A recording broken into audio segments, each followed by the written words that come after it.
Have you ever had a moment where you had no idea what to say? Maybe it's in a job interview, you are on a date, you're meeting up with a friend you haven't seen in a while, and they ask you a question that you didn't expect. Well, in this episode, I want to give you 2 frameworks that I have recently learned that will always give you something to say, even when you are the most unprepared.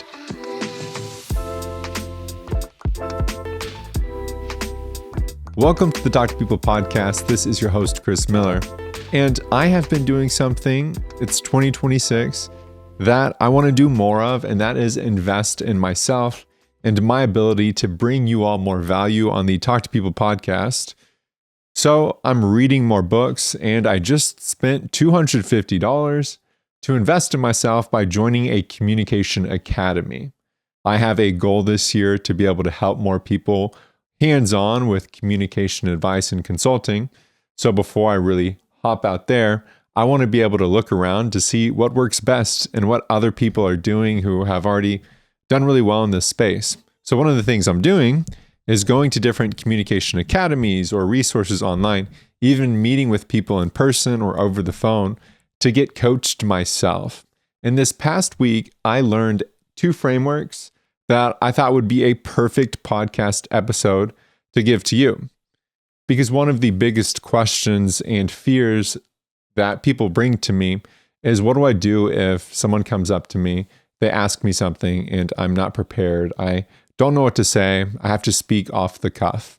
And there's a lot of different ways we can take this, but those moments typically aren't knowledge issues. It's typically not a competence issue or something that you lack internally. Rather, it's a framework issue.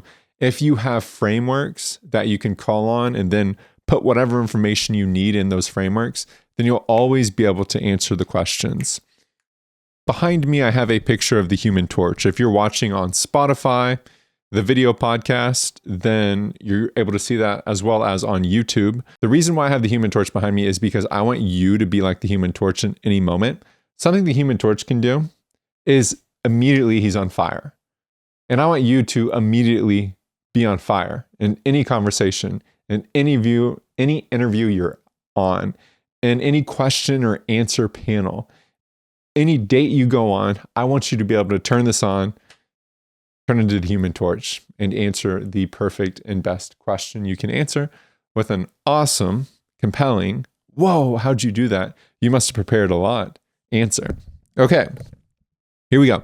The first framework I want you to think about is really simple to understand, but also really simple to remember.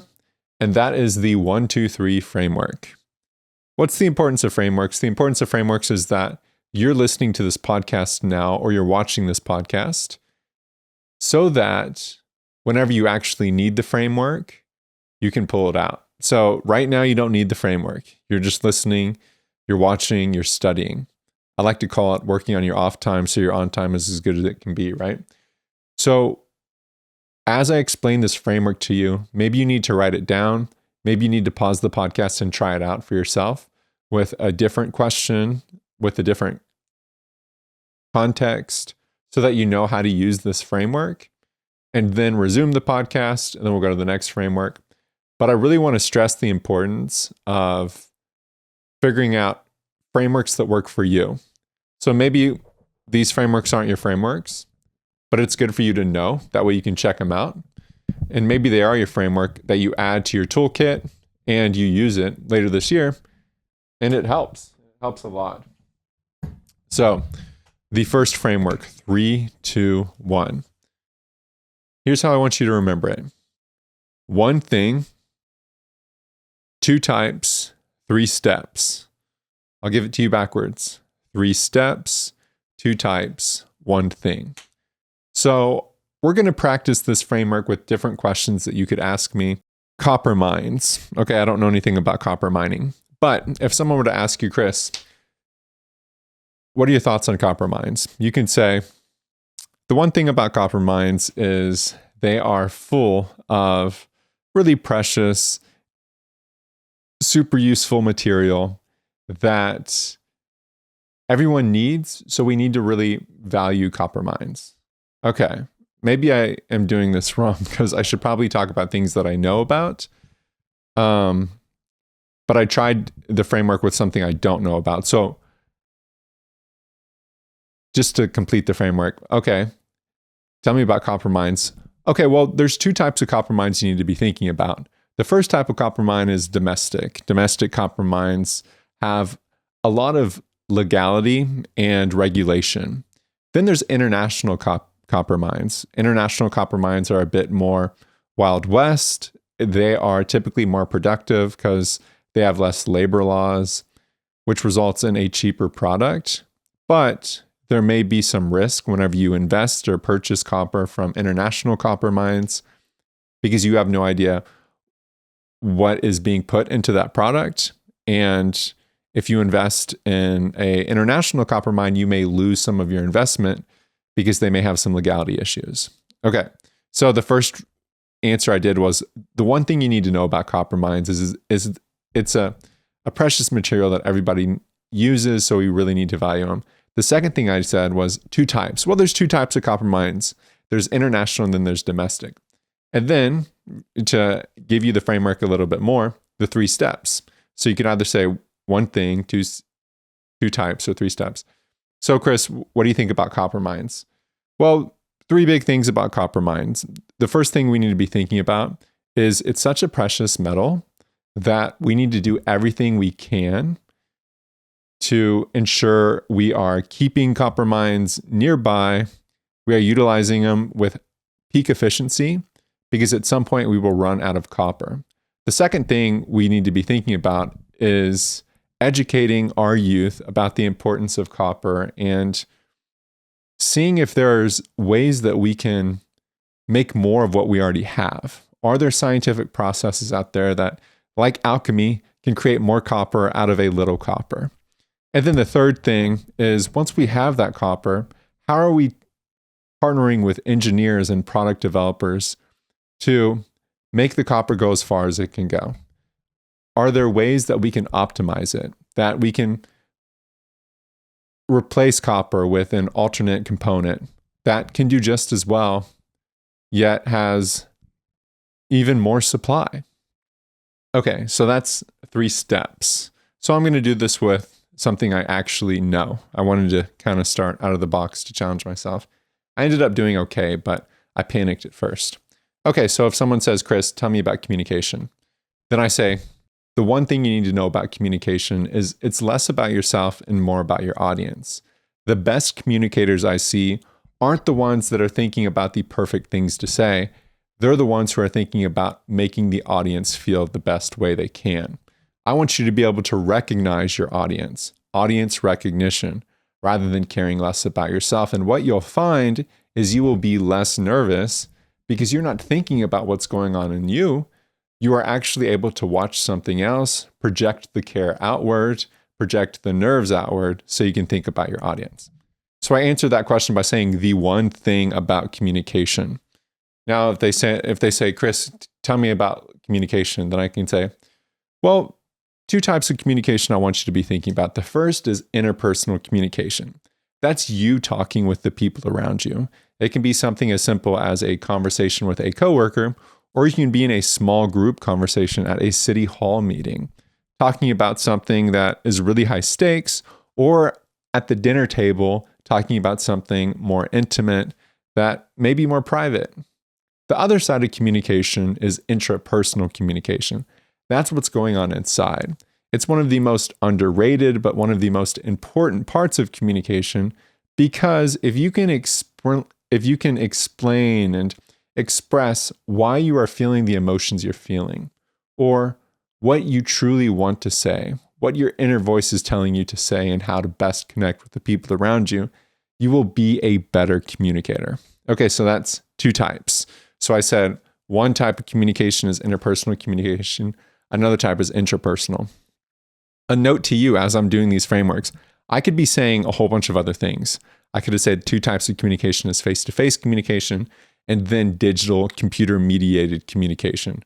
I could have said 2 types of communication you need to be thinking about is nonverbal communication and verbal communication. It's just the 2 types bucket gives you a framework to answer the question. And then to finish with 3 steps, if someone were to say, Chris, tell me a little bit more about communication. I could say, well, there's a lot to say about communication, but let me give you 3 steps about how to become a better communicator. The first thing is to really figure out what you're there for. Are you wanting to connect with the audience or wanting to connect with a certain individual or an audience depending on the context you're in to be a better friend? Are you looking for a promotion? Are you trying to go out on a date? Are you trying to persuade them to invest in a product? The first thing you need to be thinking about is your goal. Once you know your goal, then we can figure out how to get there. The second step to become a great communicator is to prepare. If you spend 5 minutes preparing for whatever you're about to go to do, it's going to feel like your IQ went up 5 points. If you spend 30 minutes preparing, it's going to feel like your IQ went up 30 points. Preparation is one of the most mismanaged tools and superpowers that we have. If you can prepare about what topics you're going to talk about, if you can prepare about how you're going to finish your speech so that you can make people feel better, that's going to make you so much more of a dangerous communicator. And then the third step to become the best communicator you can is to practice, to get in repetitions, to do the best that you can possibly do, to show up every single day. You will be better, I promise. Don't focus on really big jumps. Just focus on taking a small step every single day. And by the end of the year, you won't even recognize how great of a communicator you are and how much growth you've actually made. Okay, so I said the one thing about communication is knowing what your audience thinks. I said 2 types of communication is interpersonal and intrapersonal. And then I said 3 steps to become a better communicator. You can do this with anything, any question people ask you. You can comment below questions and I could respond to them how I would answer them in the comments, just using this framework. So 1, 2, 3. 1 thing, 2 types, 3 steps. The other framework that I want to get to, and before we get to this framework, if you could quickly like and subscribe, rate this podcast if you've enjoyed it. I need to be better at inserting things like this into the podcast format. I was listening to the Mel Robbins podcast and wow, they've really figured it out. They have all these different segments with perfect music that goes in and out. Me, I'm just sitting here on a microphone in my guest bedroom trying my best to educate people from afar with things that I think is interesting and interests me. That being said, if you could rate this podcast on Spotify, Apple Podcasts, wherever you find it, if you could share it with someone, that really helps this podcast. I'm trying my best to be consistent with a new episode every Tuesday in 2026. And the more consistent I am, the more Spotify is going to like me. But it's going to extra like me if more people listen to this podcast. So share this with people who you know are wanting to grow, who have a high priority on getting that better job or finding their spouse or being able to connect better with people at their on the job, at their workplace, you name it. So try your best to share this podcast. Okay. The second framework that you need to know is called PARA. This is point, action, result, ask. This is taught to me by Vin Young. He's one of the best communication teachers that I've seen on YouTube. He does it all. He's got over 4 million followers. So PARA, P-A-R-A, point, action, result, ask. So I'm going to give you an example. So imagine we are in a meeting about the Talk to People podcast. Frankly, I would love to grow the Talk to People podcast, but I need help. So imagine all of you are helping me with growing the Talk to People podcast. And you say, Chris, we're going to start with a point, something that you found, okay? Something that you've thought. You say, Chris, I've noticed that your video episodes get a lot more traction than your audio episodes. So that's a point. Then you follow that with an action. Okay. So the point was, Chris, I noticed your video podcasts get a lot more traction than your audio episodes. Action would be, I put together a quick list of each of your video episodes or each of your audio episodes you've done in the past 12 months. So the point, Chris, I noticed your video podcasts perform better than your audio ones. Then the action. I put together a list of each audio episode you've done in the past 12 months, then a result.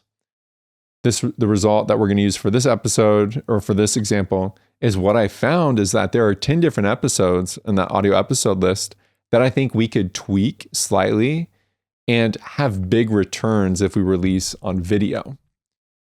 And then you follow that with an ask, the A, P-A-R-A, point, action, result, ask. The ask, would we like to schedule a couple of weeks on the recording calendar so that we can quickly shoot a couple of these video episodes? Okay, so in full, it sounds like, hey, Chris, I noticed your video podcasts perform better than your audio ones. So I put together a list of each audio episode you've had in the past 12 months. And what I found was that there are 10 different episodes that I think we could tweak slightly and video them and have great return, especially really good return on a minimal investment. Would you like to maybe mark off a couple of weeks on our content calendar so that we could shoot these video episodes? That sounds great, right? I'd be like, yeah, thank you so much. You sound super smart. In the communication example, we could say, hey, Chris, what is the, everybody's talking like, what? I just wonder what the secret sauce is. Like, how do you become a better communicator? And then I'm like, one of the things I've realized is I always feel more confident when I prepare just 5 minutes. For instance, before this meeting on my drive here, I was incredibly unprepared, but at a stoplight, I sat there. It was a really long stoplight, and I just went through what are a few things that I could possibly say. And now I'm sitting here feeling more confident and almost feeling like I have something to contribute, even though the past few weeks I haven't felt that way. So maybe for future meetings, we could all just take 5 minutes, only 5 minutes to prepare on one thing we could bring to the table. So that's point, action, result, ask, P-A-R-A. And if you are ever sitting in a meeting, if you are ever sitting in some type of high stakes or low stakes, basically anywhere, you can always write down P-A-R-A. What's my point? What's my action? What's the result? And what's the ask? And then one thing, 2 types, 3 steps. Whatever you say with podcasts. Chris, tell me about podcasts. The one thing about podcasts is consistency matters, but what matters most is adaptability. Chris, tell me about podcasts. Well, 2 types of podcasts you need to be thinking about. The first type is informational. These podcasts really focus on the content. They really want to make sure they have high integrity with their content. They want to make sure they cite their sources and they work a lot with researching. The second type of podcast is entertainment only. They want to make sure they get the best vibe. Their preparation is on getting the right people in the right places. That way, it's really entertaining when people watch. Chris, tell me about podcasts. Okay, well, 3 steps you need to start a podcast. The first is to figure out the general frame for what your podcast is about. The second is decide how you want to do your podcast. Do you want to do an audio or a video only? Would you like to do it every week? Would you like it to just be you, or would you like to have a co-host? Would you like your episodes to be a solo episode like this? Or would you like it guest episodes like my first 50 that I recorded of the Talk to People podcast? Once you know your frame and you know exactly how you want to do it, then the third thing is just to record and publish. The best way to improve is by trying and applying. Then you can react to the results, then plan and improve. But knowledge is only power when you apply it. So to start a podcast, get your general frame. Then think about the context and the form of delivery you want to provide your audience. Finally, start recording and press publish. That's going to be how you create your podcasts. Thanks for asking me about podcasts. Okay, 1 thing, 2 types, 3 steps. Now, I want you to go and I want you to use these frameworks. Write them down, challenge yourself to use them in the next week. I bet it's going to be helpful, and I bet you are going to feel better. And when you feel better, you communicate better. Feel good, look good. Feel good, talk good. It all matters. Thanks for listening to the Talk to People podcast. If you can, leave a review, leave a comment on Spotify. I think those are cool, and I have 0. And share this episode with someone who you think would benefit from it. Maybe a business partner, someone at work, a friend that you know who's trying to make things great. Someone you know who just created a Bumble account and they're going on dates. Whoever that is, be sure to tell them I said hi. And remember, life is better when you talk to people, and I'll see you next time.